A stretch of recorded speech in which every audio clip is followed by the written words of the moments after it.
from across the globe, from the centre of aerospace. And now to you. Thank you for downloading the Aero Society podcast from the Royal Aeronautical Society.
A very good afternoon, ladies and gentlemen. Welcome to this Royal Aeronautical Society Heathrow Branch webinar.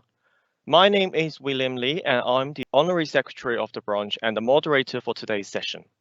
Today, we are delighted to welcome some excellent speakers to this special webinar, paying our tribute to the Boeing 747 Jumbo Jet, the Queen of the Skies.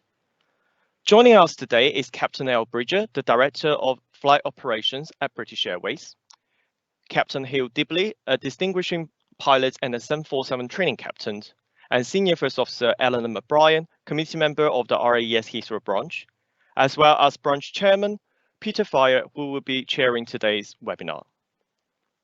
Before I hand over to Peter, there are a few housekeeping points that I would like to make.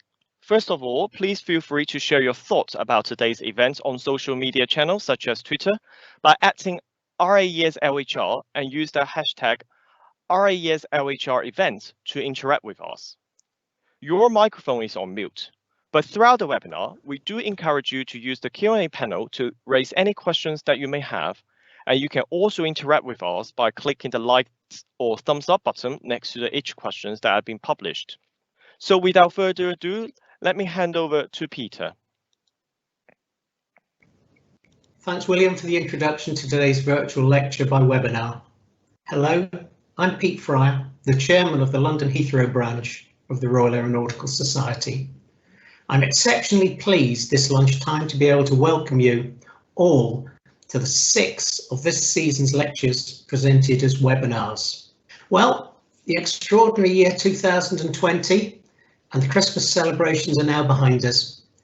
We're now well into the year 2021, so I take this opportunity in wishing you all my personal very best wishes and the best wishes of the branch committee for the year 2021. Thank you very much for giving up your valuable time to be delegates in this afternoon's event. Finally, I wish to check that you're in good health. I do hope that you're all keeping well through the upheaval caused by this tenacious and dangerous virus. Today, we will have a very special and spontaneous event to entertain and thrill you. It's planned as the farewell tribute to the Boeing 747 jumbo jet, the Queen of the Skies. The Boeing 747 has gracefully filled the skies over Heathrow for 51 years. Yes, 51. As a teenager, an aircraft enthusiast and spotter, I personally remember watching the first 747 production aircraft, November 736 PA, the Pan American World Airways route proving flight, arriving at Heathrow from New York on the 12th of January 1970. This aircraft, by the way, later reached notorious fame as the very aircraft that was involved in the world's worst accident with a KLM 747 on a foggy runway at Tenerife Nord Airport. A few days later, just after lunch on the 22nd of Jan 1970, I can also remember seeing a Pan Am call sign Clipper 2. It was November 747 PA, the first 747 aircraft carrying commercial fare-paying passengers, which arrived 7 hours late due to tech issues. By pure chance, today is the 51st anniversary of that event, almost exactly to the day, which is tomorrow. British Airways and its predecessor, the British Overseas Airways Corporation, has operated the type from the earliest 747-100 series through the 1970s, right up to the 747-400 variants, which arrived in 1989 and retired from service in 2020. Over the period, the aircraft has been considered a global icon, the Queen of the Skies, with British Airways leading the operation of the type at one time as the world's largest operator. Today, we're delighted to have two British Airways people who knew the Boeing 747 best to host this special webinar paying tribute to the dedicated service of the type. Today will be an event in two halves. The event will start with Captain Alistair Bridger, Director of Flight Operations at British Airways, who will give us a short presentation of his recollection of the Queen of the Skies. Al qualified as a pilot at the age of 17 and followed a career in both the armed forces and in the civilian airlines. I'm sure he'll tell you more about himself later. As it is, in his current role, Al is responsible for the safe and efficient operations of all British Airways aircraft. As a final claim to fame, Al was one of the pilots to fly the last of the BA Jumbos to their last resting place during last October and December. The second half of the event will be a light-hearted panel event discussing your questions and providing answers. We will be joined by a very good friend of the Royal Aeronautical Society, one who's well known to all members of the Heathrow Branch, Captain Hugh Dibley, Fellow of the Royal Aeronautical Society. Hello, Hugh. Captain Hugh has flown many aircraft types during the span of his distinctive flying career. In BOAC, he flew DC-7s, Britannias, Comets, 707s, whilst later piloting 707s, 747s and TriStars. He became BA's flight manager, technical, training captain, CAA authorised examiner, flight test pilot and chairman of BA's fuel policy and conservation committee. Upon retiring, he had many other distinguished jobs, such as being the Director of Operations and Chief Pilot for the President of the UAE and many others. Hugh has been much involved in the work of the Society. He's been a member of many Royal Aeronautical Society specialist groups and was the long-time chairman of the Toulouse branch and member of the RAeS committee. Over the past 40 years, he has presented many papers on fuel conservation, operational efficiency and many other subjects. The panel will be chaired by Senior First Officer Eleanor O'Brien, member of the Royal Aeronautical Society. Since 2012, Ellie has been an active member of the committee of the Heathrow branch. She enjoys working both with the main society and within the branch to encourage young people to follow their passion in aviation and aerospace. Ellie studied aerospace engineering at the University of Manchester before accepting a place on the BA Future Pilot programme midway through her studies. She currently flies the short-haul network on the Airbus 320 fleet out of Heathrow and as a pilot ambassador for British Airways, she provides an insight for young people wishing to make a career in the airline industry. I will now pass you over to Al Bridger, who after a short video will present his lecture, Farewell to the Queen of the Skies. Al, a very big welcome as a speaker to the Royal Aeronautical Society's London Heathrow branch. Thank you. 747 ready for departure. I'm Al Bridger. I'm the Director of Flight Operations. I'm also a 747 captain. So today, it's an emotional, special day. So we couldn't just see the 747s disappear. So we'll be taking the last two aircraft out today, and then we'll be flying back round and then doing a final goodbye fly through of the airfield. I think they'll remember her as being good looking, elegant, and a real friend. I mean, over the years, there were 57 of the 400s here. Over the years, they've been an integral part of the BA family. And I think this week, there'll be some sadness when the last two go off. I think the reason I love the 747 so much is it's the one aircraft that I always wanted to fly on as crew. It gets you in your heart. Whenever I see her anywhere, I just get that flutter. And I always think to myself, I'm so proud that I worked on a British Airways 747. Speedbird 747, thank you. Behind the departing company 747, line up runway 27 right behind. Behind departing company 747, line up 27 right behind, Speedbird 747. Runway 27 right, clear for takeoff. Clear for takeoff, runway 27 right, Speedbird 747. Speedbird 747, clear for a low approach and go around, not below height 500 feet. After go around, climb straight ahead to altitude 6,000 feet. Thanks very much for all your help guiding us over the years. It's been an absolute pleasure to fly the Queen of the Skies, and thank you for helping us commemorate her departure today. That's a final farewell from British Airways. Goodbye. Bye-bye.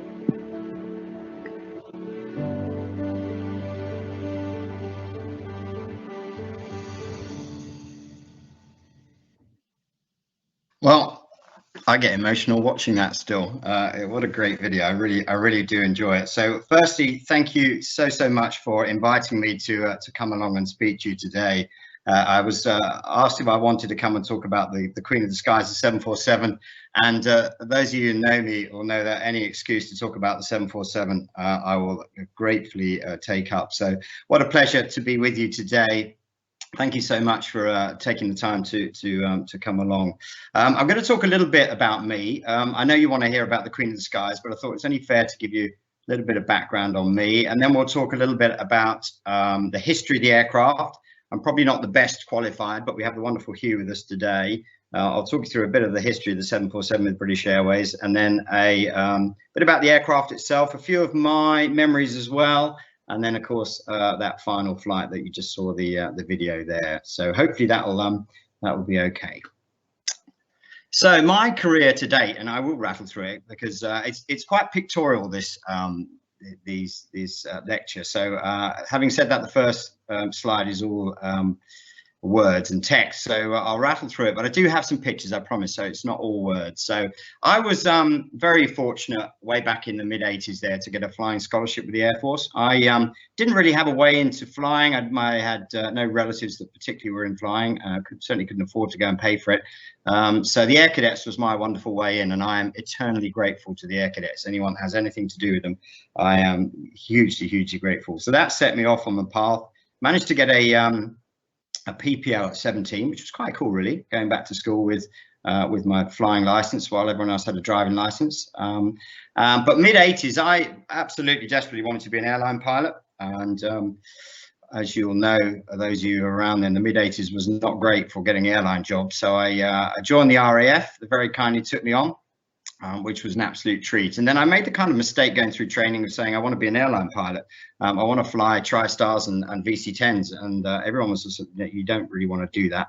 You want to fly something a little bit faster. And I ended up, to be fair, on the Phantom, and they were right. The Phantom was a fabulous aeroplane. I was 21 flying them to start with, and then I flew that for 3 years, and then the aircraft retired, which is a bit of a habit in my career. Aircraft retire that I've flown. So I did that, flew the Hawk as a qualified flying instructor, Got to a decision point, and this airline thing was still burning, so I went off to a company called Air 2000 and went and flew the 757 for them. Very, very lucky in the fact that I managed to get a command, having never flown an airliner before. I was in the left-hand seat after 2 years, which was amazing learning curve, which was great. But the call of British Airways in the 747 was still there. So as amazing as they were, I went off and joined British Airways, and very, very lucky that they happened to be recruiting onto the 747 at that time. So I went straight in as a first officer on the 747, flying worldwide.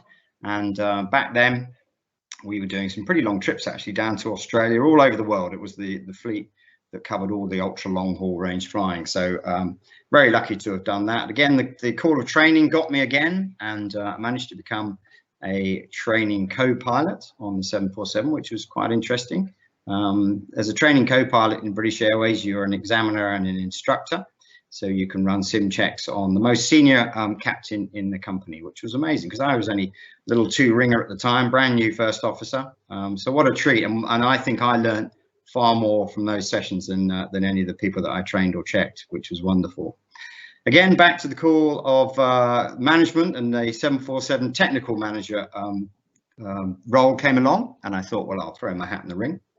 And I managed to start my management career as the technical manager on the 747, which was interesting. Quite a steep learning curve. From there, off to be a training manager at Gatwick, training again.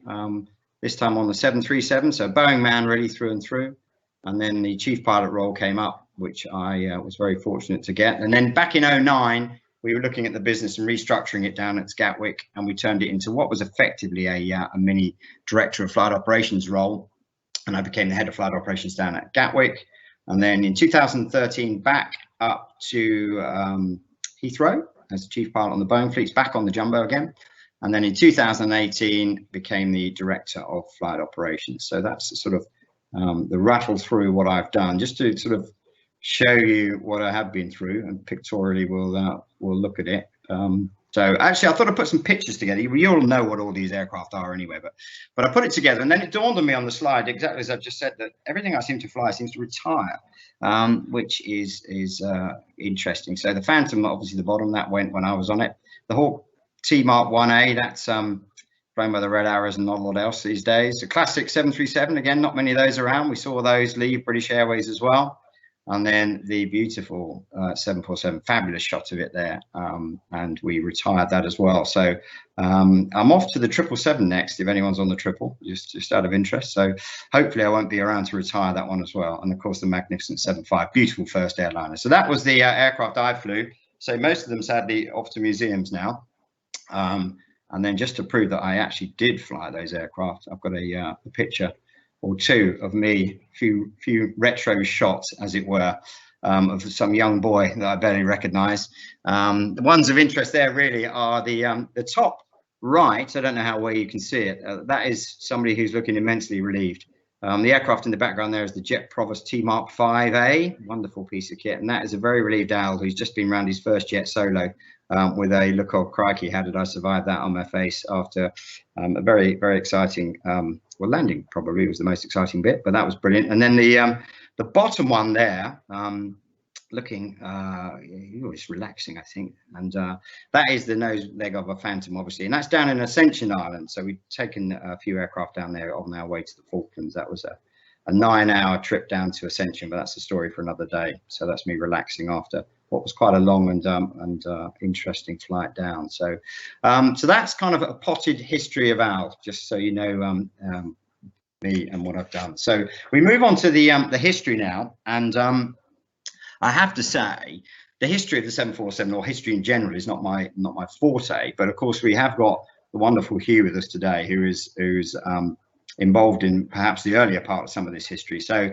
Hugh, if I'm making a complete fool of myself at any stage on this, please feel free to jump in and correct me if that's possible. So I'll make sure I get this right. So the history of the 747 goes back to, obviously, which we've already said, back at the 70s. Now, I always think of this as the age of Apollo.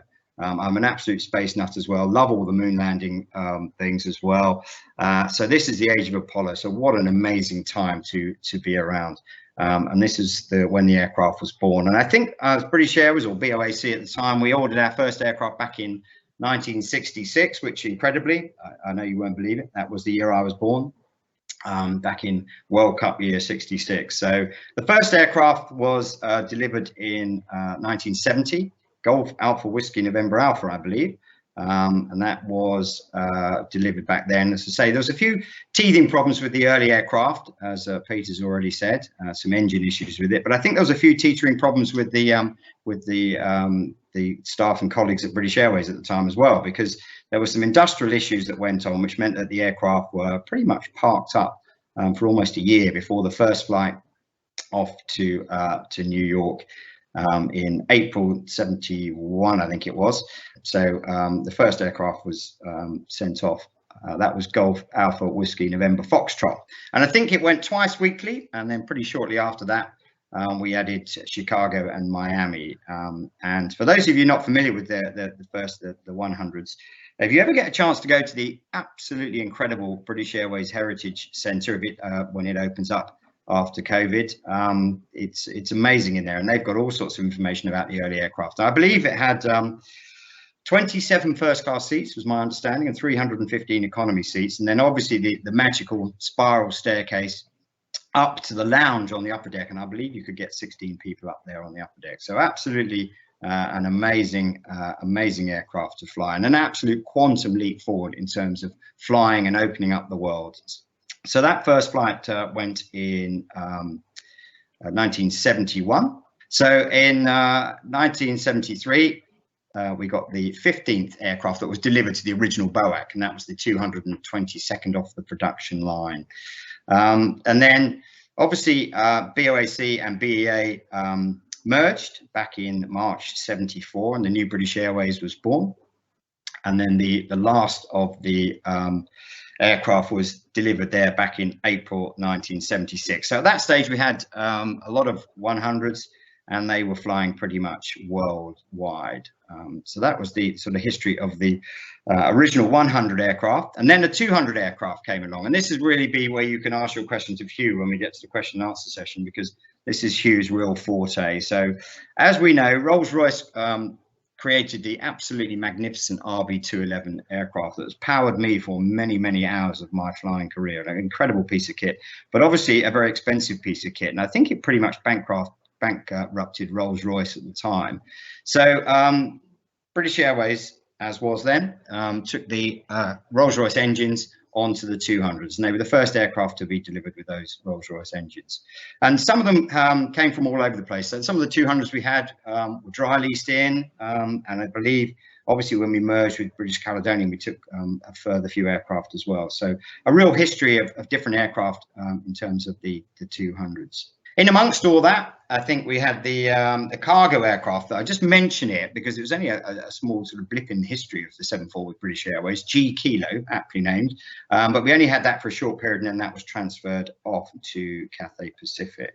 And then in 1989, in July 89 to be specific, the first of the 400 aircraft joined us, and this is obviously what I'm quite a bit more familiar with. So the big changes in this, it was developed from the 300, for those of you that know, that had the extended upper deck, but they added the winglets onto the aircraft, and it became a glass cockpit aircraft as well, which was a real step forward after the 75 was the first aircraft to do that.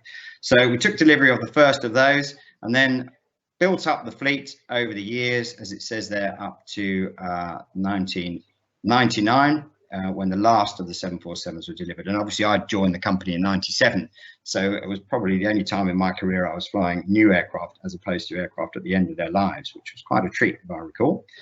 So we had 57 of those in the fleet, which was enormous. I mean, I think it was the biggest fleet operating in the world at the time. Gradually over time, we have replaced the aircraft, and the fleet reduced down to about 31 aircraft, I believe. But over that time, we'd improved the aircraft. We'd spent a lot of money on upgrading the cabins. If anyone had been on one of the last aircraft, it had a beautiful new Panasonic in-flight entertainment, a fabulous cabin, Really great bit of kit, and the flight management computer as well. We'd really updated it. It was absolutely top spec, and this meant that the aircraft were fantastic, and they were very much looking to operate them to at least the sort of 2024, something like that, to keep them going. They're a real major part of our fleet, but of course then, as we all know, history has taken over in the last year, and those plans obviously had to change, which was very, very sad for all of us on the 747 after the amazing history that this aircraft has had with our business.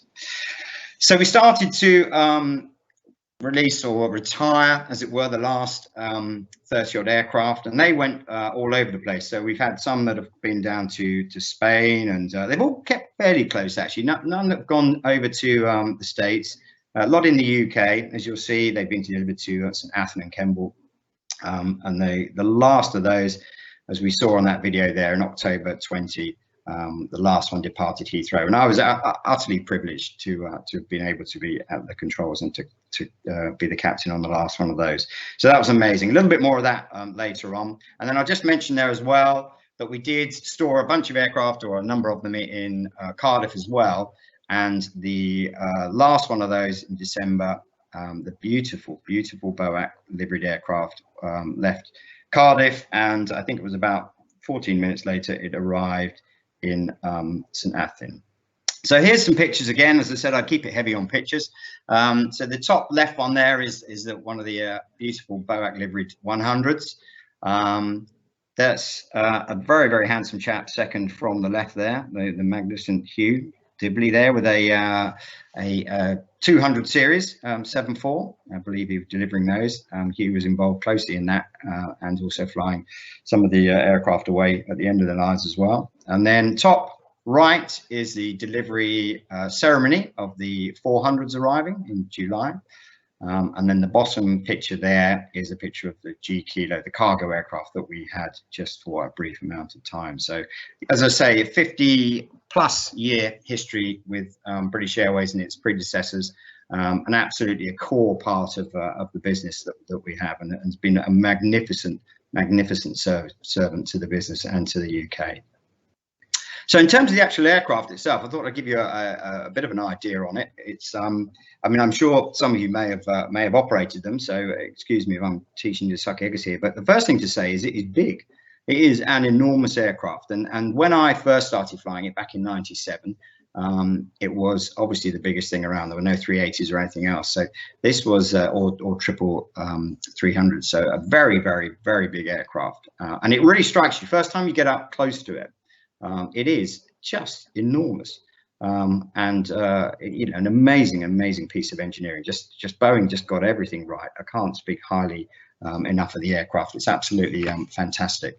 So you might be wondering why there's a picture of a building on the right hand side there, but the thing to note there is there's a couple of little scribbled on circles on there, and this is our old training center. It's called Crane Bank, a magnificent place, and pilots will not have great memories of it because it's where you go and do your sim checks, or we used to, and so a little bit of dread and fear there, but there it is. And the two little circles are interesting because if you look at the top circle right at the top of the building there, that is actually, there's a little marker in the middle of that circle that was on the building, which was the pilot's eye height as you went into the flare. So there you go. Thanks, William. It's that is a long way up. You are a long way up when you're flaring this aircraft, so it looks very strange. The bottom circle there is the eye height when you're actually sat on the flight deck.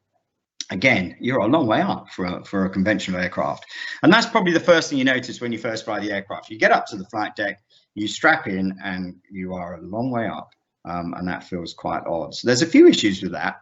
First one is just taxiing the aircraft around on the ground, and there's a few bits to think about on that. The first one is it's very big. So if you can see on the picture on the left there, the nose wheel is actually behind the flight deck, so you end up going very wide on turns, and you're also a long way up. So at times you feel like you're over the grass when you're taxiing to keep the main wheels on the taxiway, which is quite amazing. And because you're so high up, it's a bit like the opposite of a racing car, as you will know. When you're very low down, you feel like you're going very fast, even if you're not. But when you're very high up, you feel like you're going very slow when you're going very fast. So you have to keep a really good eye on your speed as you taxi this aircraft around. And the other thing I have to admit, and I don't admit many things about the 747 not being perfect, but the nose wheel is not actually ideal. If you look at the size of that aircraft there, and then the size of the nose wheel, it's kind of tiny, and it does struggle, particularly in wet conditions. If you're going too fast and you go around a corner, then the nose wheel will just lose traction. So you have to be very careful when you're taxiing it in terms of keeping an eye on the speed. And everything just feels slow when you're flying it because you're high up. So when you take off, I remember the first time I took off, somebody called rotate to get the aircraft airborne, and I thought, no, you've got to be kidding. You know, we're barely moving here along the runway because you sat so high up, you don't have any real feeling of speed.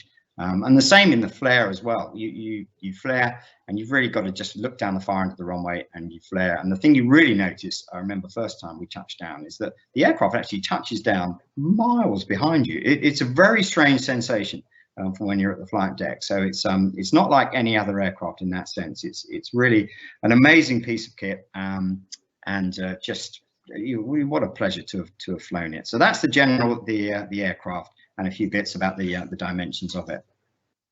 New York, well, I've already said New York obviously is a massive part in the 747 history for British Airways. So I thought I'd just mention a couple of bits about it.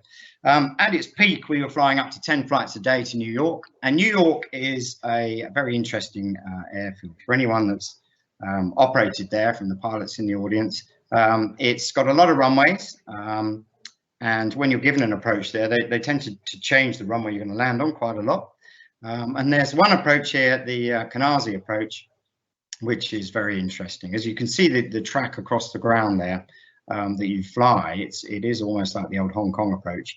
And I said 1-3 left there. It's 1-3 left or right. You can actually tighten the turn and land on the right-hand runway of those two. That's showing the left-hand runway. So the thing I wanted to show here was old style. We used to come down what was just a non-precision approach down to a point, and then you'd follow a running rabbit of lights, which just sort of ran past the led you into the runway, which was it was fantastic, and but a difficult approach, and obviously they'd fly this in all sorts of weathers. It's basically a noise sensitive approach, so quite tricky. And as you can see, the different lines on the left-hand picture are all the ground tracks that different aircraft have flown, trying to line up with the runway. The sort of overly dot, the green dot on the top there, is actually a racetrack, like a proper horses racetrack type thing. And you're not allowed to go over the top of that at all costs. If you upset the horses, you're in big trouble. So I spoke earlier about the fact that we spent a lot of money on the aircraft, and we'd updated the navigation databases, etc. And we brought in a new approach that we could fly through the database, which allowed pretty much, as you can see on the bottom there, that's a number of flights overlaid over the top of each other. Absolute pinpoint accuracy to get down to the runway on this approach, which was, as I say, a very tricky approach at the best of times. But this just made it so much better. And that's the sort of development of the 74 fleet, but it has incredible history with New York, and I know everyone here in New York will be sadly missing the aircraft as it's not coming anymore. So I was asked if I could talk about a few highlights through my flying of the 747, and I sort of scratched my head and I thought, what can I talk about? So the first one I thought I'd mention was flying into Kai Tak. Now, subsequent to this, I found out that Hugh is actually a Kai Tak expert, having been out in Hong Kong. I think Hugh's been around this approach more times than I've been around the M25. So I'm a little bit humbled to be talking about it, having only been around it once. But it made such a big impression on me, I thought I would mention it. It was my third ever landing on the Jumbo, which is quite incredible, really. I mean, I look back on it now and I take my hat off to the training captain, who had clearly the confidence in me, or whatever it was, I don't know. But he decided, yeah, of course out, you can land it, which was brilliant, because as I say, I'd only done 2 landings before. And it's I put the approach chart on there, and just to show you that you kind of came over the top, and then it was quite a tricky approach all the way around, and then you can see that final turn onto the finals from there. So it was like a precision approach down to the famous checkerboard. Those of you who've heard of the checkerboard, and I've got it on the picture there. And then you do this turn that everyone's, I think we'll remember, over the top of the houses, and they're lining up to land, and very little time from doing the turn to actually landing. And we used to do a complete simulator detail training on the conversion course, 4 hours going around this approach in different weather conditions just to prepare you. And I was hugely fortunate that I actually got to fly it. And I remember this was way back before, you know, any of the sad events in the States and the locked flight deck door. And I remember there was glancing around, and I think there was probably a few more faces on the flight deck than I expected watching us come around this approach. Absolutely amazing. So, and the other thing I remember about it was coming around the corner, firstly amazing myself that I was actually in a position to land, and we managed to land off the approach, which was wonderful. And then taxiing off and noticing I was actually physically shaking, which is unbelievable. I mean, and what it dawned on me was just the adrenaline of flying this fabulous airplane around the corner in Kai Tak and landing it. And you know, I'd done some pretty amazing flying in my time. You know, I've been very, very fortunate throughout time. But this was just such a buzz. And I was literally shaking from the adrenaline as we taxied off and taxied back in. It was just an incredible thing to do. And what an immense privilege to have done that. So Hugh, I take my hat off to you, having pinged around there, like I say, like I go around the M25. So amazing, amazing approach. And hats off to anyone who's flown that approach. The next thing I thought I'd mention as well, there's the 2016 was bringing the Paralympics GB team back from Rio. Now, you probably remember there was huge, excuse me, huge sort of Olympic and Paralympic fever back around then, really from 2012 and 2016. And I was just so privileged to have been able to fly the team back from Rio. I've got a sort of small connection. I'm involved with a charity called Airability. If you Google them, they're an amazing charity. We get lots of support for anyone with all sorts of disabilities and get them flying. So I was absolutely privileged to go and pick up and fly home the Paralympics team, it was just an amazing experience. Now, the most amazing thing about doing these flights is that you have a lot to think about, not just logistically about the flight itself, which is tricky enough, you know, with that many disabled passengers on board, but just the whole piece of everything that goes along with it. As you can see there, that's Dame Sarah Story and Kadina Cox, two of the athletes, pretty well known, and well, as you can see, they did quite well. Really, it was quite a successful Paralympics for us, and there are lots of jokes about takeoff weight and being able to calculate it with all this extra metal on board, with all these medals, which was fantastic. But the wonderful thing was we wanted to do the very, very best for the team when they were coming back. So we had them in the flight deck, we had press around, we had all sorts. But the problem with all of that is you have to actually fly the airplane safely. So a big part of that is having some really good people with you and knowing when to say, right, that's it, everybody's got to go now and we've got to fly this aircraft back. So lots of pressure on the flight back in terms of Rio. I mean, clearly all these different countries are picking up their teams. So the airport was immensely busy. It's busy anyway, Rio. And then the flight plan I put on the side there, just if you can look in the middle of the flight, there's a great sort of saucery shaped thing. And that was a great big storm, struck right in the middle of the route, which was interesting as well. So, and also there was huge pressure to get back because I don't know if you recall it at the time, but there was massive press coverage of the arrival back into the UK. So a bit of pressure there as well. So the thing was, I thought we don't be late, Al, was the general comment. You know, I do my best most days, but this was, Al, really please don't be late.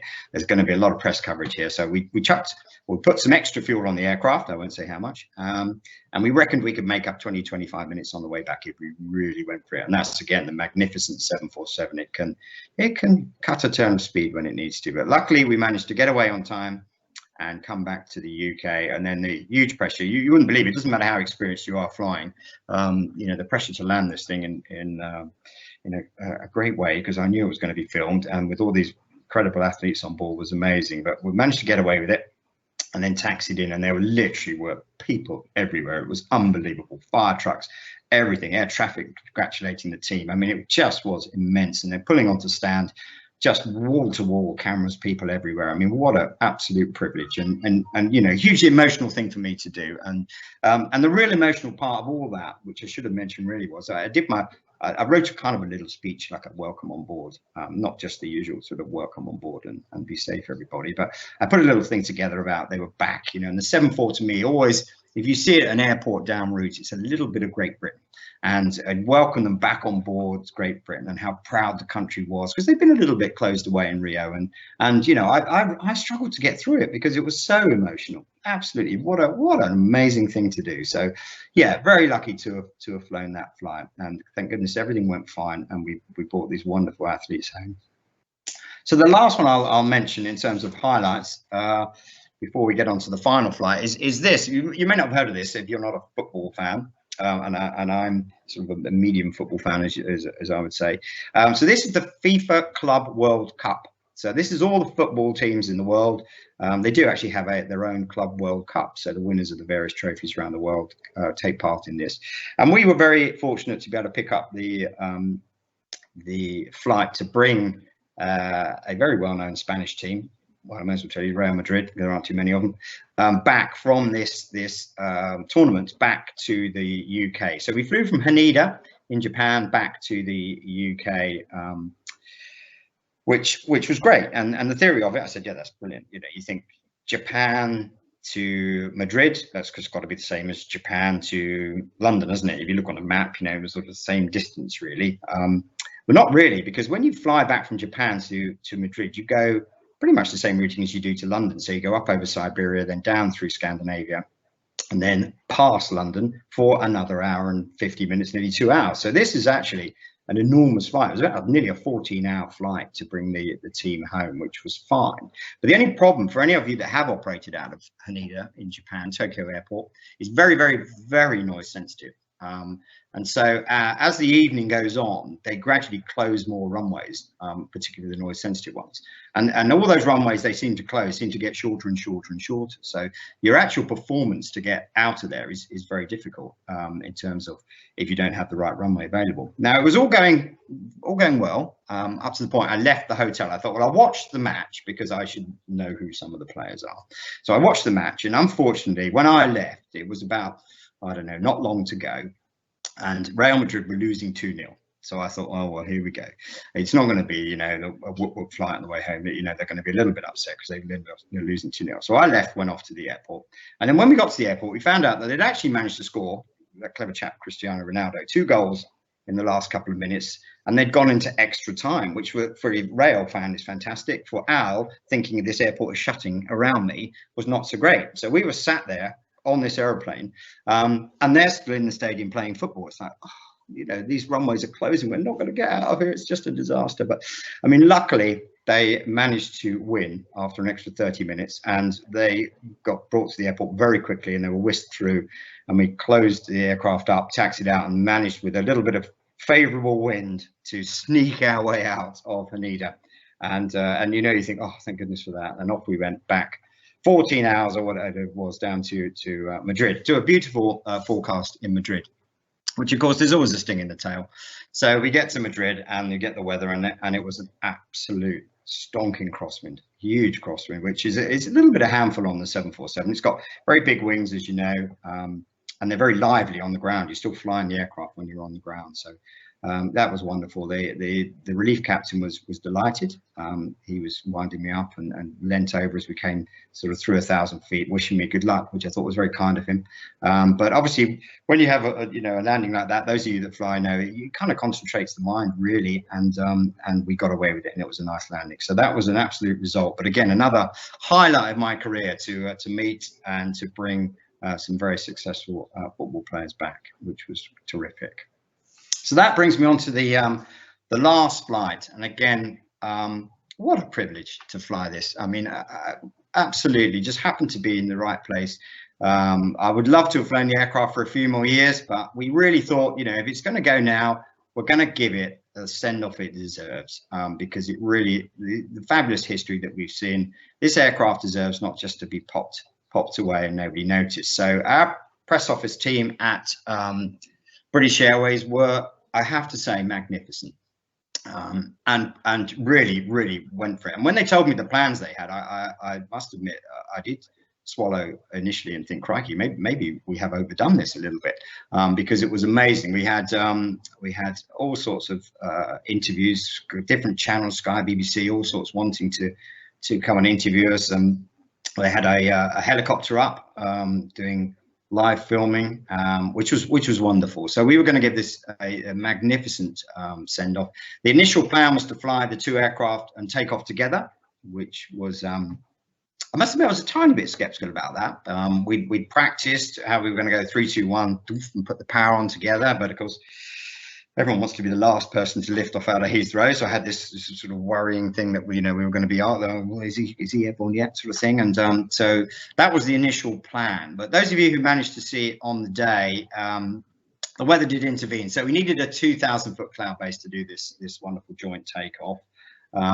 And we sat there, and it was about, I must admit, it was about 1,800 feet, something like that. And I thought, oh, do you know what? Might get away with it.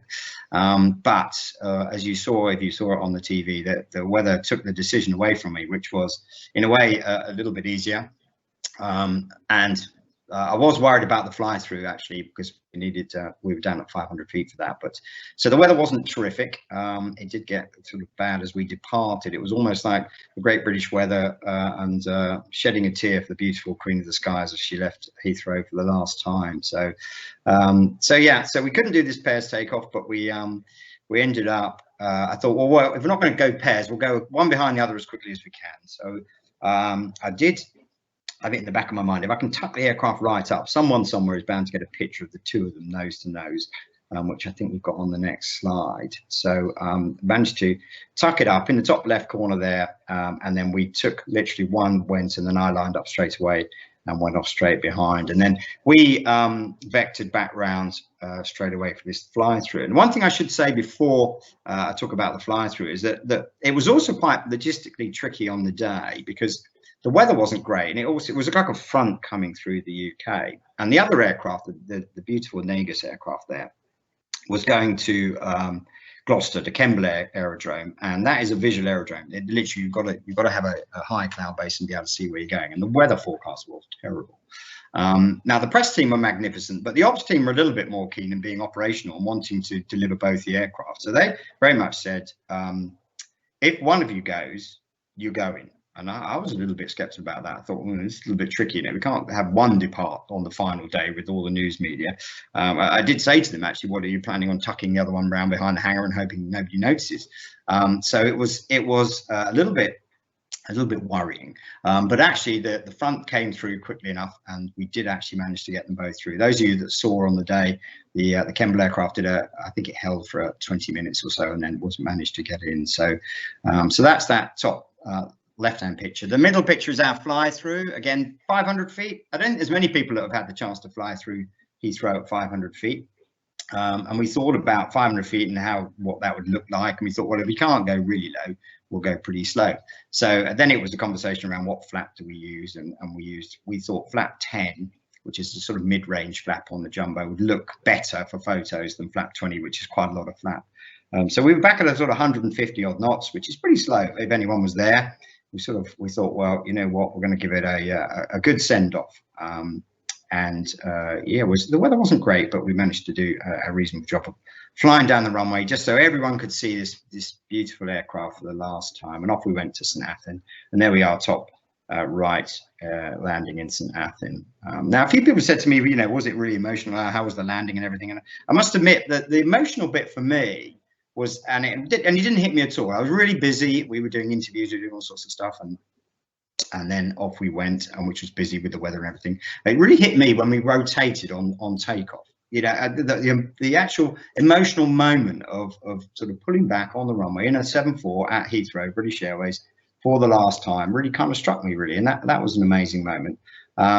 And then we were fairly busy, and then we landed, which was fine. And then the other moment that really struck me is when you shut it down. Yeah, if you ever shut an aircraft down, if you've ever delivered one for the last time, it's a hugely emotional moment, because to me, the power drops off and it really feels like a life support machine you've just switched off. A beautiful, beautiful aircraft that's perfectly capable of flying, and it's not going to fly again. So that was our fly through and our St Athan arrival. And then just in the bottom corner there, that's the lovely BOAC aircraft when it did its final flight down to St Athan as well. So that was a hugely emotional day. Absolutely privileged to have done it. We did tried to give as much coverage to the aircraft as we could. If anyone's connected with me on LinkedIn, you can see I was posting all the way through that period. If you want to connect with me and see those posts, then please feel free to do that. And you can see lots of little videos and other things we did. So I hope we gave the beautiful aircraft the send-off that she really deserved. So yeah, really, really emotional. So that was the farewell to the Queen of the Skies. It was my pleasure. I hope that was interesting for you. Oh, thank you so much. That was absolutely fantastic. And I think I can say probably on behalf of almost every listener here, it certainly had my fingers, my hairs on the ends of my arms standing up just watching it. So thank you. So that brings us now on to the next part of our afternoon, which is the panel discussion. So hopefully you will now be joining us as well. We've got a couple of questions to run through. The first one then, I suppose, starts right at the beginning of your career on the 747. So why did you initially choose to fly the 747? Hugh, if you'd like to go first. Well, in fact, so I've said I wasn't actually, I didn't choose it, I was put on it, for which I was very grateful. The 747 was the first aircraft to use an inertial navigation system, which hadn't been trialled for any length of time. It was the same system that took the Apollo project to the moon. And BOAC wanted a check navigator on the aeroplane in case the INS didn't work. And we had section mounts on the first 3 airplanes. So if for some reason the INS proved not to be reliable, we would have to go back to straight navigation. We soon realized, of course, that the INS worked perfectly well and the engines didn't. So my job as a check navigator was very short-lived, and I became an instructor like Al Bridger was on the 747. I became a TRI and TRE on the 747 simulator, where we did training for all pilots, all up to captains, but we could only check first officers for their licenses. So even though you didn't necessarily get to choose to be on the 747, you certainly grew to love it. Oh yes, I certainly, actually, I was extremely grateful, of course, for going on it, because it was a total change from the 7.0. I mean, the 7.0 autopilot was just, you had pitch hold and heading hold and altitude hold. That was it. The 747, of course, had a totally more advanced or analog autopilot system where you could obviously fly speeds and stuff. And also it was Cat 3 qualified. BOAC and I think KLM were the only 2 airplanes that decided to go to Cat 3. So we had 3 autopilots. And the idea was that all landings back at London should be an auto land to get Cat 3 certification. And first officers, of course, could fly the airplane in all modes. So the first officers were doing auto lands, and most captains probably didn't want to bother with auto land so much. So we did most of our auto lands back at Heathrow, and we actually had Cat 2 clearance after 1 year and Cat 3 clearance after 2 years, which was much quicker than before, because of course the airplane came from Boeing with the autopilot already fixed in many ways. Fantastic. And Al, what about you? What made you choose the 747? I was very fortunate because when I joined British Airways, they were taking on a lot of pilots at the time, and they were taking them on for all sorts of different aircraft. I'd flown the 757, so I was ideally placed to fly either one of the long haul aircraft, and I absolutely wanted to fly the 747. So my decision was I really want to fly it. I'd rejoined British Airways anyway, but when they asked, and they did ask at the time, what would you like to fly? What fleet? It was a no-brainer for me. It was no. I really would like to be on the 747 because it's you've seen the history of it, and it's British Airways, and it's like the best really as far as I was concerned, and they rang me up and said, Al, do you fancy joining us, and by the way, do you want to fly the 747? I was like, really? How long do I have to think about that? Oh yes. So that was kind of very, very fortunate. So I did have a little bit of a say in it, but it was just happened that they needed people, and boy was I lucky. Absolutely right place, right time. Fantastic. Absolutely. You couldn't say it best yourself. Right place, right time. And it is very much about timing in this industry. So what an opportunity to have. So the next thing really that we're so fortunate to have today is 3 generations, I suppose, of BA pilots sitting all together. And one of the things that we really get the opportunity to do is to chat to our colleagues and gather all the experience that other people have given us. So what was the best piece of advice that a senior pilot gave you during your careers? Al, we'll start with you. Yeah, what a great question.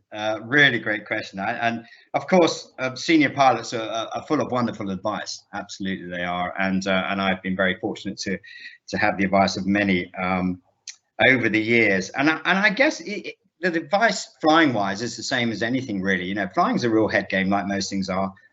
So you need to be confident in what you're doing. And the best trainers and the best managers that have given me advice anywhere, I've always just said, you know, just whatever you do, just do your best. You know, and that will be good enough. If it isn't good enough, it's not because you haven't tried and you haven't done your best. So, you know, that has helped me over time because, you know, we're all pilots. We've all had long careers. We've all had those moments of, and it's normally a landing or something, or on a course and it's getting difficult. And it's like, well, you know what, if you've given it 110%, that's all you can do. And if that's enough and you're very lucky, then that's wonderful. But you just, yeah, do your best and absolutely enjoy it because it's a privilege to do.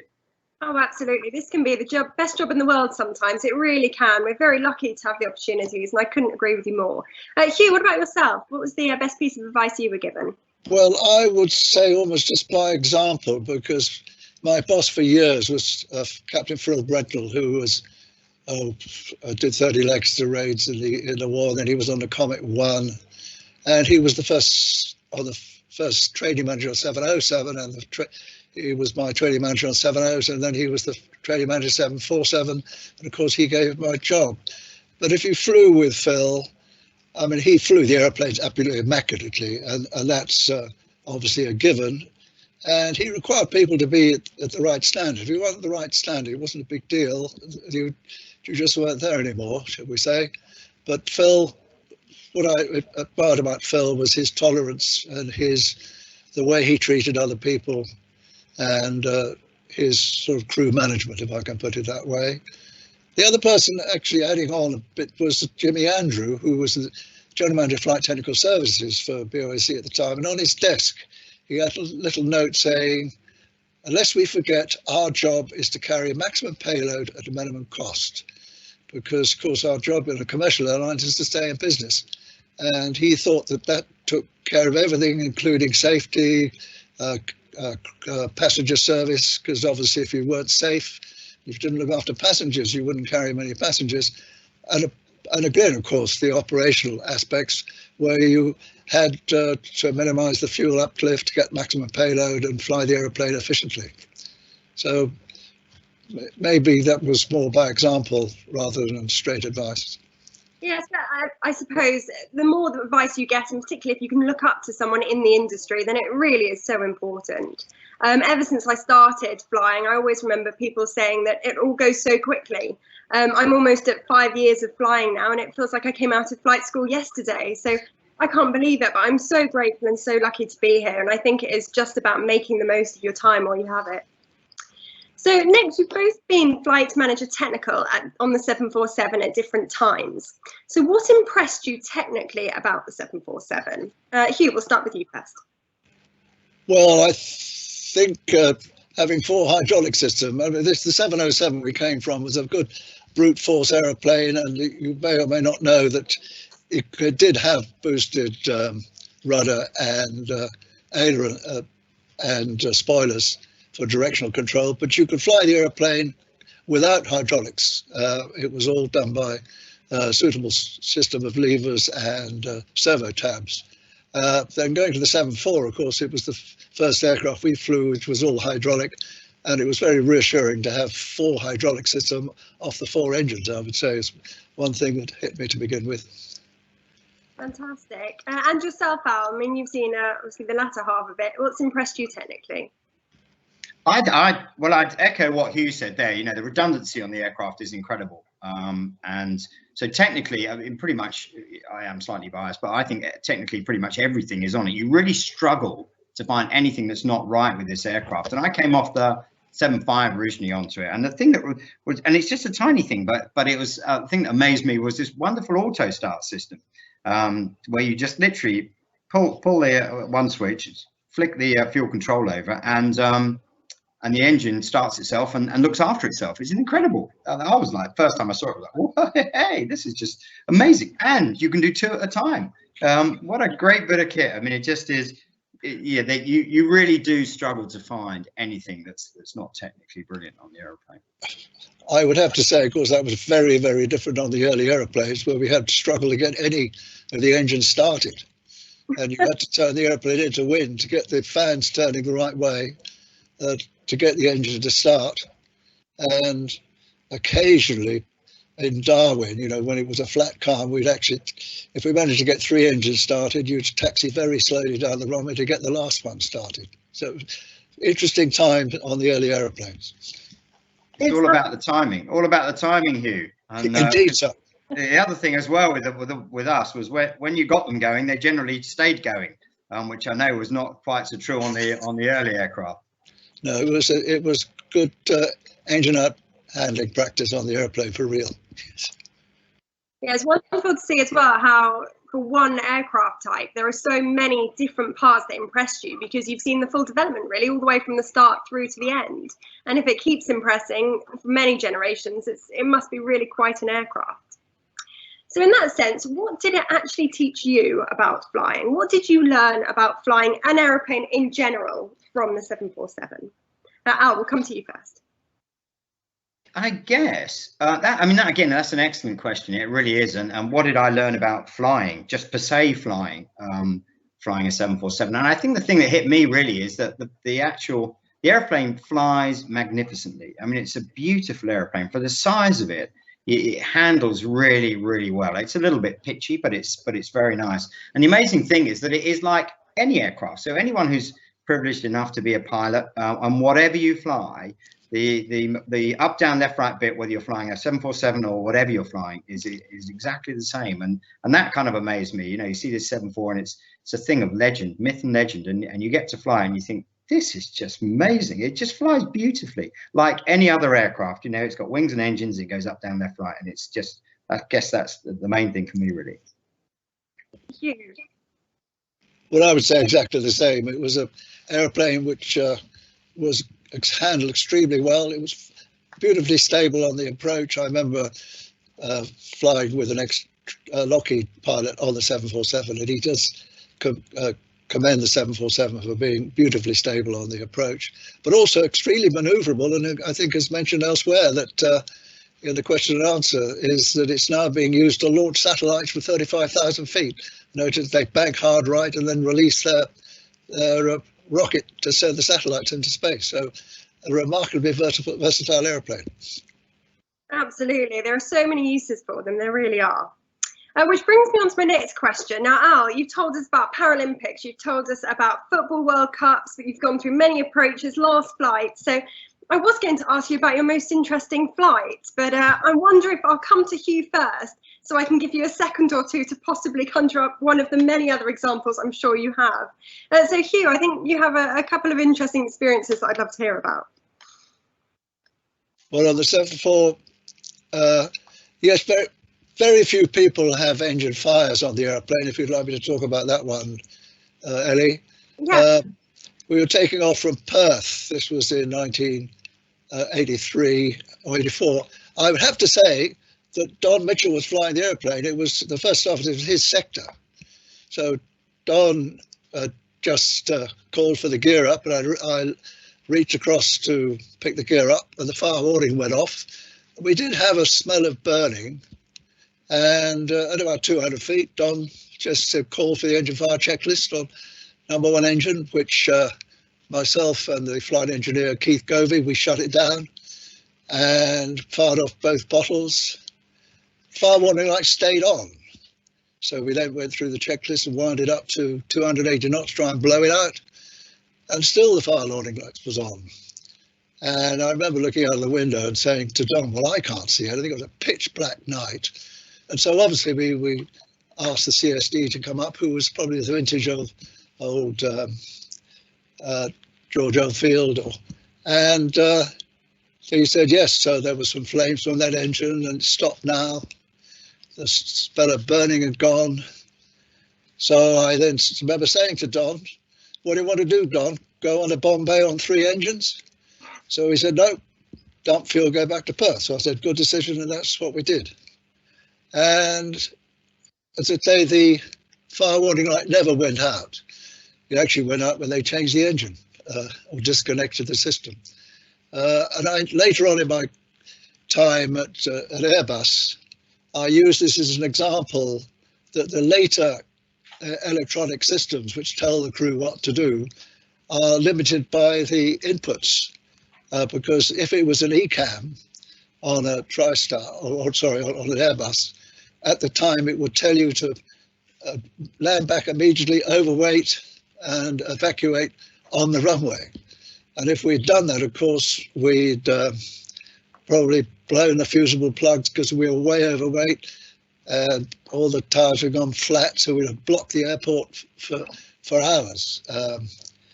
Only one person suggested from the UK CAA that we should have gone back because the fire warning light was on.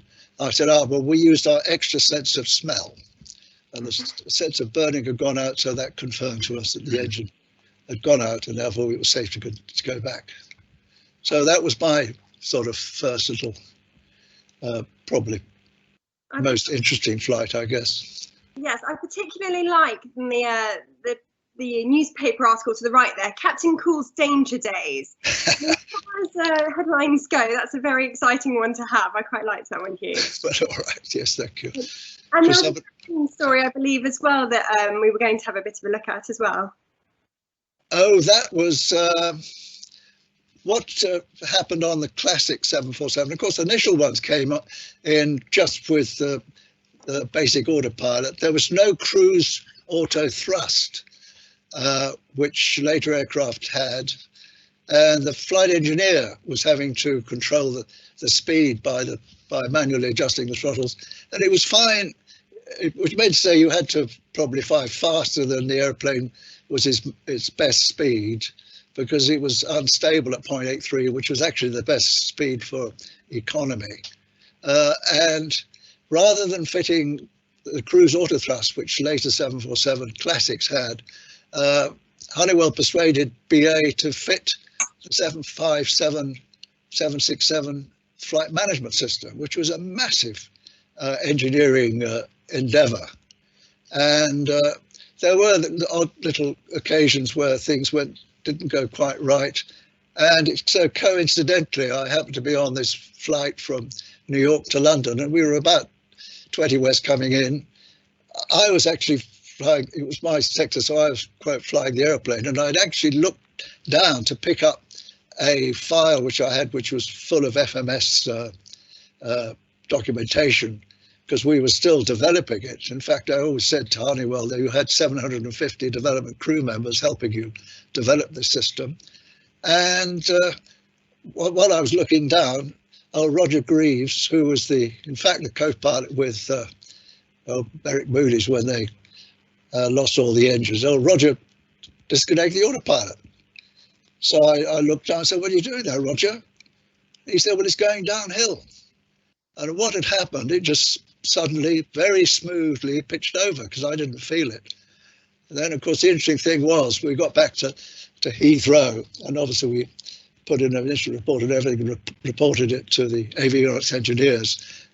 In fact, the interesting thing about the whole principle of actually BOAC, everybody was one building, so the avionics engineers were just above us in the floor above. So I asked them what had gone on. Initially, they said, "Oh, nothing to do with the FMS. It was due to the autopilot. There were some autopilot problems." When I spoke to the autopilot engineers, they said, "Well, yeah, there were a few, but if you run any tests on the autopilot, you're going to find problems." Finally, the FMS people, who obviously were very protective about their system, admitted that it was caused by a bit flip on the altitude bus. So when we were flying along, suddenly the FMS thought it was at 100,000 feet, and it started to pitch down to take us down to 33,000 feet. So that was an interesting period. As I said, it highlighted the interesting period there was when we developed this FMS system, which in the end worked very well. But it took a bit of time to settle down. How interesting. Gosh, it must have been quite an excitement for the day. Al, was there anything you wanted to add? I feel like we've covered quite a few exciting things. Yeah, I guess the only other one, I've never been Captain Cool like Hugh there and had fires and things, so I'm a bit humbled by that. But the only other one I was going to mention is we used a 5th engine pod, engines around. If you can Google it and see, they used to tuck it on the inboard of the inside engine, and we had an aircraft down in Harare that had an engine problem, and we ended up flying down to Joburg and then bringing back the spare engine when they put the new engine on, and it sits just inside, as I say, the inboard pod. But actually, it restricts your speed again, so you're back at sort of 0.78, which in the 74 is pretty slow. And from Joburg, that's quite a long flight time, a long way. And you do notice as well that they just, whilst they've done a fabulous job of it, it's blanked off and it does vibrate the aircraft a little bit. So, but the most amazing thing is when you do the walk around and you're there and there just seems to be whichever engine is bolted on or whatever wing it's bolted on, it's just engines everywhere. It's quite an amazing thing to do. So nothing as cool as Hugh, but I thought I'd roll that one in. Yeah, it must be quite surprising when you do a walk around and there are suddenly 5 engines on the aircraft. It looks really weird. I bet it does. I bet it does. Well, we've got some questions from the audience.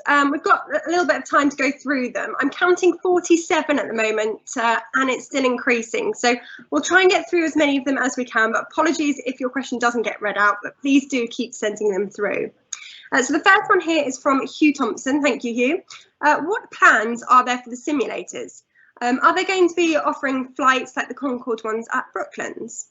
Al, or anyone who Yeah, it's a very good question. So we've got 3 sims that we left at the end. We originally had 4. So of those 3, they were pretty much up for sale, really. Obviously, we didn't need them anymore. So one of them's gone to another airline already, and then there's 2 others there. Which, if anyone wants to give us a call and buy one, then let us know. So yeah, we will be decommissioning them. We don't actually have a need to run them.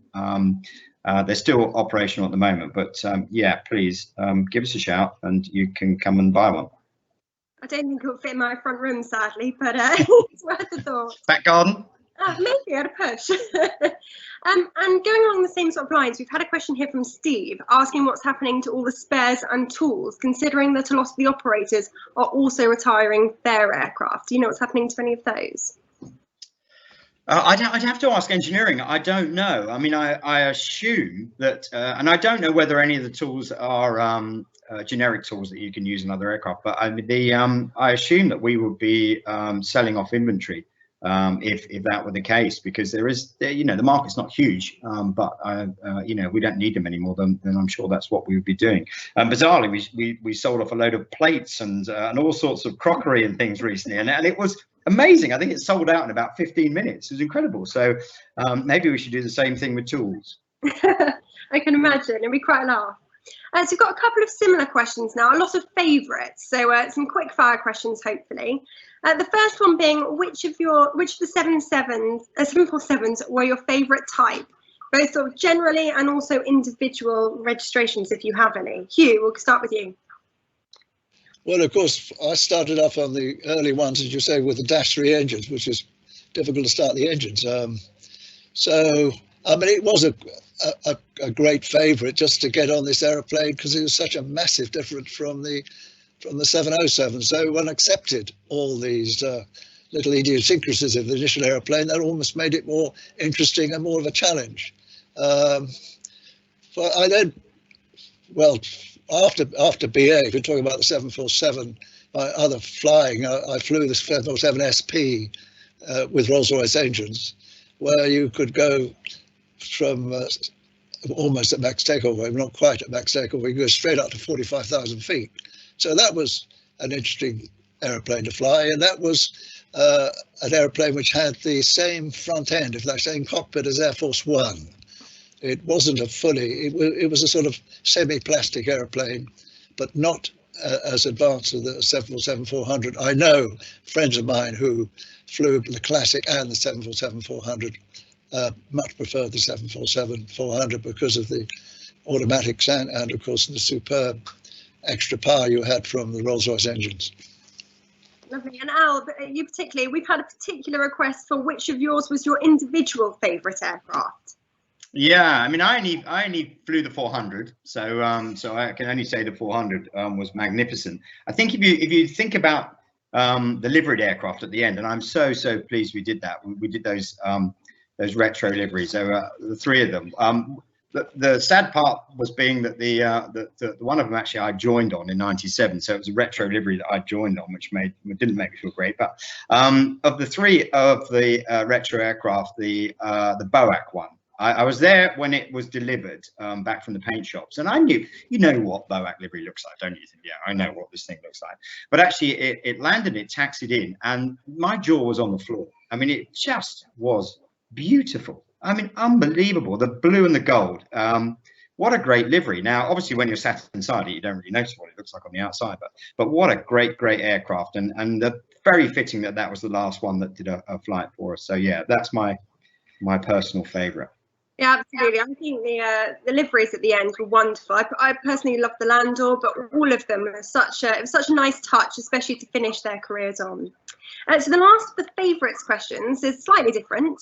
And that was, which of the passenger seats was your favourite to sit on? So I'm going to take it as passengers. You can't pick the left-hand seat today.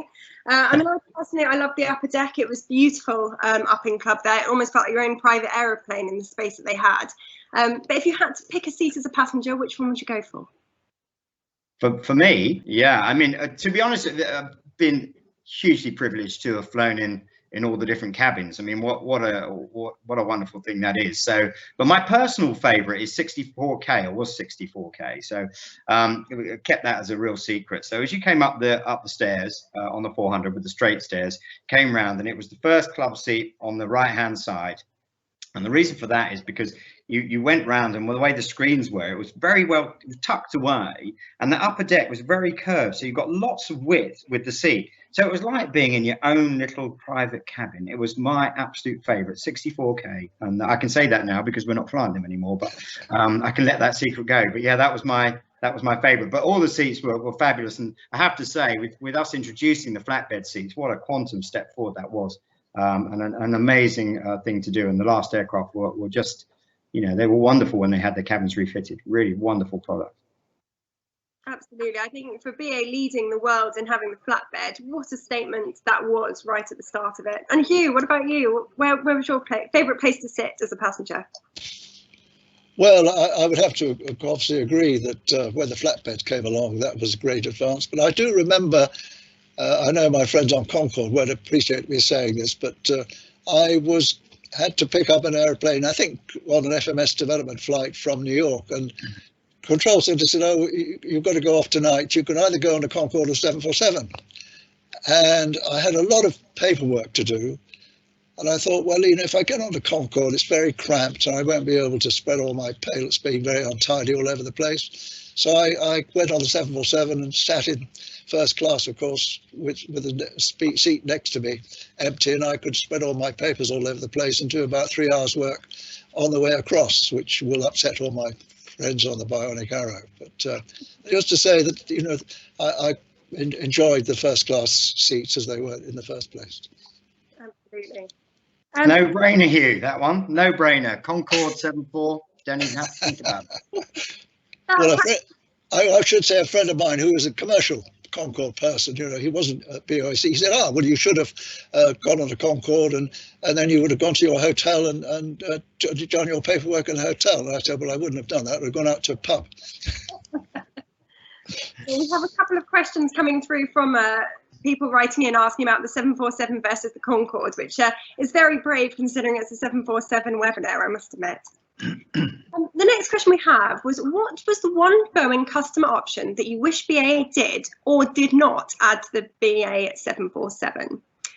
Hugh, we'll start with you. That's a very good question again. But when you're talking, we had flatbeds, as you said, to begin with. I know in the early days, this is probably pre-747, that BOAC, I think, felt were very late in adding passenger entertainment. But of course, on the early 747s, we had a very crude cinema screen, and the audio was sort of through pneumatic headphones you had, which were a bit basic. Trying to think of the customer service. I think in first class we did well. Probably in economy, I know that this is probably pre-74. TWA and people probably had a more relaxed attitude to the cabin service in economy. But I'm afraid I'm scratching a bit to think of what evidently we should have put on. I'd be interested in other suggestions.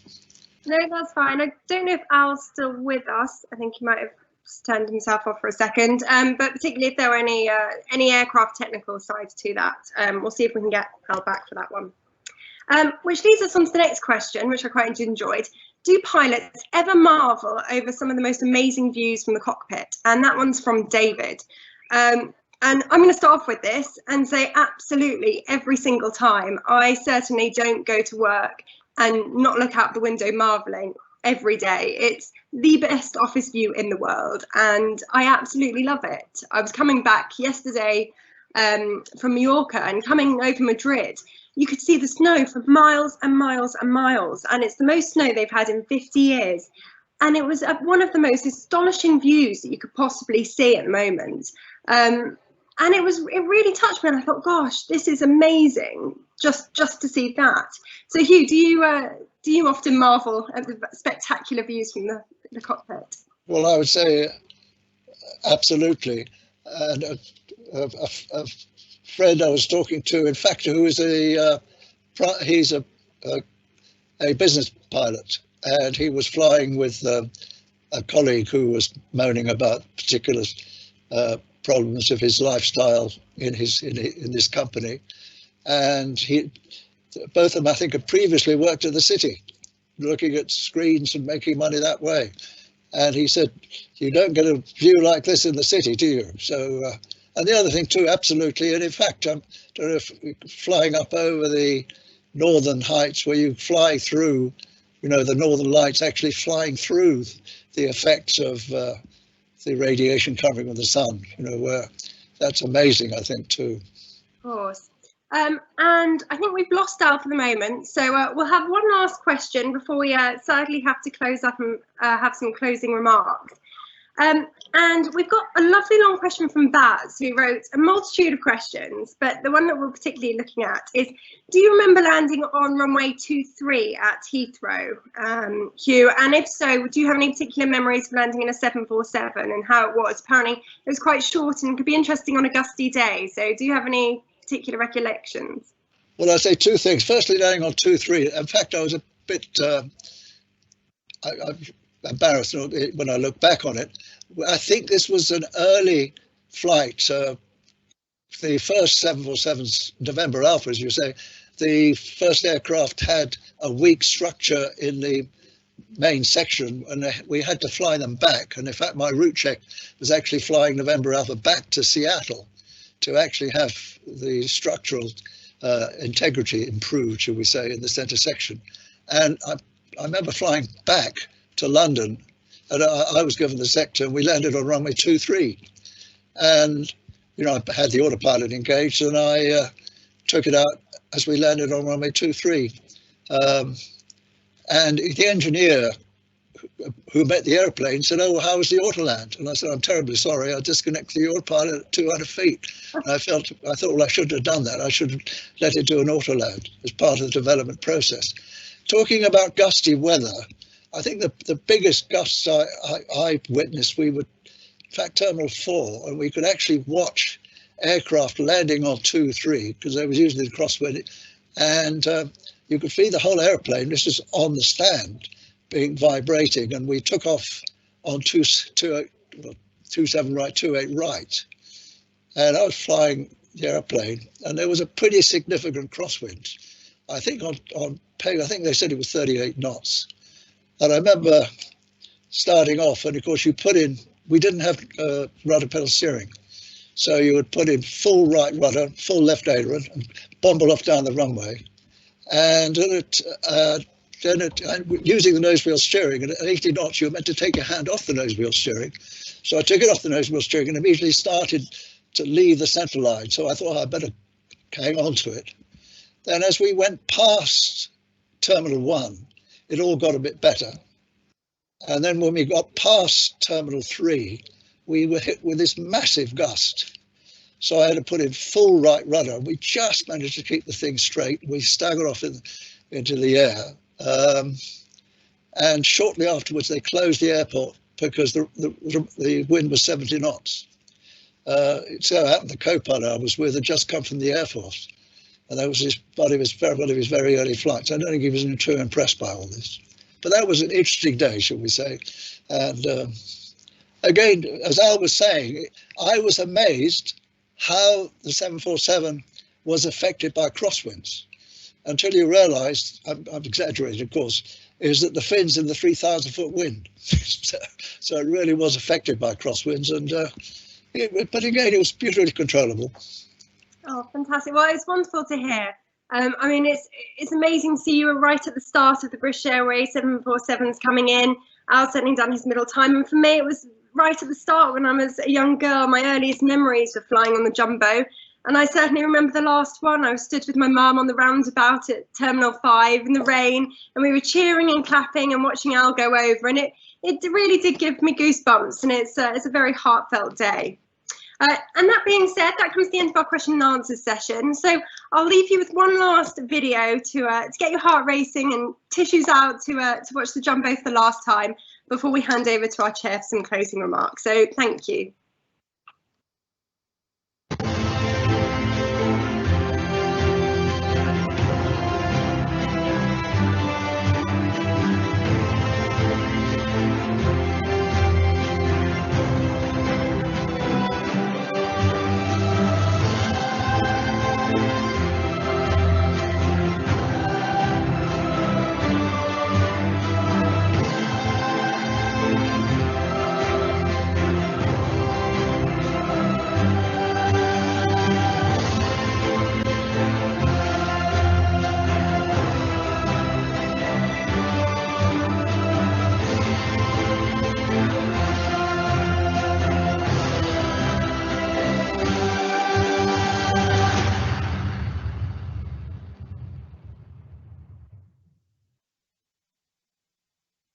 Hello there, it's Pete Fryer again.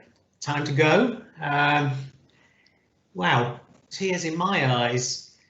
We've all watched the Jumbo go. I'm sat here now thinking to myself, cool, these electric aeroplanes and the hydrogen aeroplanes are coming along soon. I guess Hugh and I have got to think, are we going to be around to see these things arrive? But I'm sat and I'm waiting. That's it. Thank you. On behalf of the committee and the members of the Heathrow branch of the Royal Aeronautical Society, Al, Hugh and Ellie, I've got to thank you. It was absolutely wonderful listening to the questions. I wish you all the luck and health for the future. Thank you, William, our Honorary Secretary, for undertaking the administration which made today possible. I want to thank all of our members and our guests for watching. I hope to see you again soon. Look after yourselves. Bye for now, and thank you. From across the globe, from the centre of aerospace, and now to you. Thank you for downloading from the Royal Aeronautical Society. If you enjoyed this content, please consider showing your support for the Society. Share a link to this presentation by email or on your favourite social networks.